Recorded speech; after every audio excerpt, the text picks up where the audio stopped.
les saints, la fête de tous saints, c'est la fête de tous. Toutes les tribus. Musulmans, protestants, catholiques, islam, tout ce que vous voulez, ils sont là. Donc nous tous, nous sommes là. Nous devons demander leur assistance. Nous demandons leur assistance surtout pour le peuple congolais.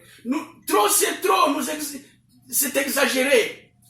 Mais ce Kanamba Alias Kabila a tué des millions de personnes, 12 millions de personnes. Et la CPI connaît tout cela. Tanganda a reporté. Tanganda a dit que Tanganda a tué aussi des millions de personnes sur ordre de M. Kanamba Alias Kabila. Pourquoi Kabila doit rester au Congo? Les États-Unis le regardent.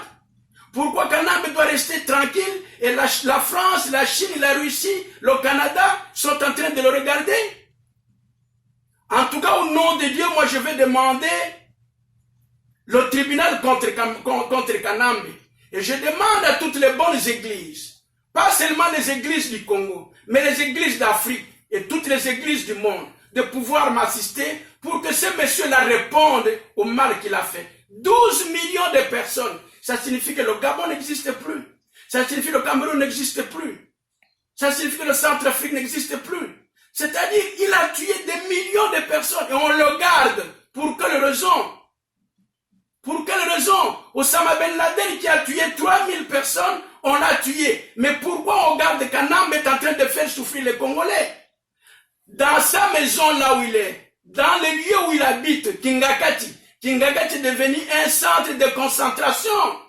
Beaucoup de Congolais meurent là-bas. Il y a beaucoup de Congolais qui meurent là-bas. Pour cette raison, j'ai prié Dieu que le saint ancêtre nous assiste.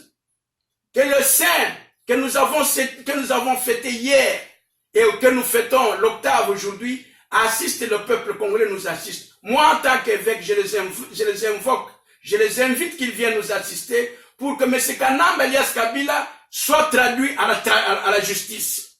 Il est en train de terroriser le peuple congolais. Pour cette raison-là, je vais terminer encore comme ceci. Que M. Félix, vous êtes devenu président de la République. Peu importe les moyens ou les conditions dans lesquelles vous êtes devenu président de la République. Vous êtes Congolais, vous êtes président de la République. Prenez charge de M. Kanamba. Moi, personnellement, à mon niveau en tant qu'évêque, je vais vous donner les jours. Je ne vous donne pas le nombre.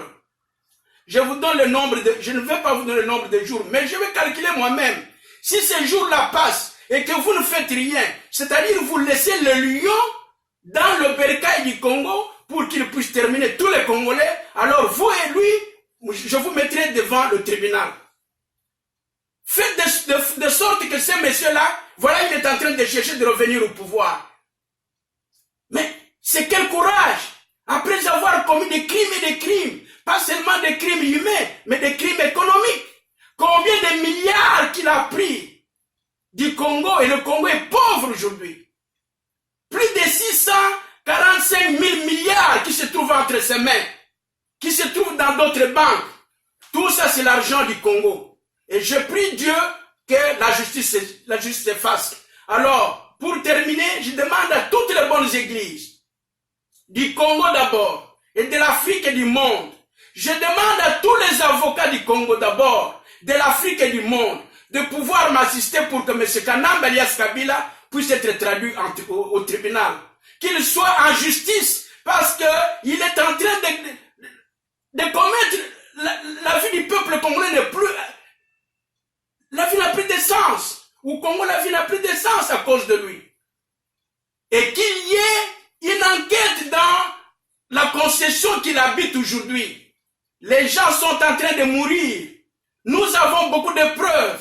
Et nous demandons à toutes les bonnes églises du monde, commençant par les églises du Congo, de pouvoir se mettre à côté de nous pour que nous puissions traduire M. Kanamba Alias Kabila au tribunal. C'est monsieur pourquoi je vous dis ainsi. Moi, j'ai écrit une lettre plutôt à l'année 2016. J'ai écrit une lettre que j'avais donnée à son ambassadeur qui est ici aux États-Unis pour lui dire qu'il demande pardon. Pour tout le mal qu'il a fait, s'il demande pardon, il n'y aura rien. Jusqu'aujourd'hui, il n'a jamais rien fait. Je vous lirai la lettre dimanche prochain. Cette lettre-là, je l'ai donnée à l'ambassadeur ici aux États-Unis. Il n'a pas encore changé, c'est le même ambassadeur. Qu'il lui ait donné, qu'il ne lui ait pas donné, je ne sais pas.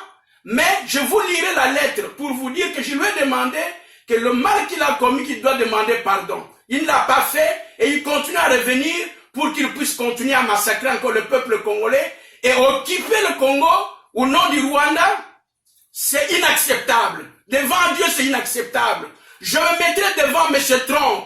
Je me mettrai devant toutes les autorités internationales pour que ce monsieur-là réponde à ces crimes.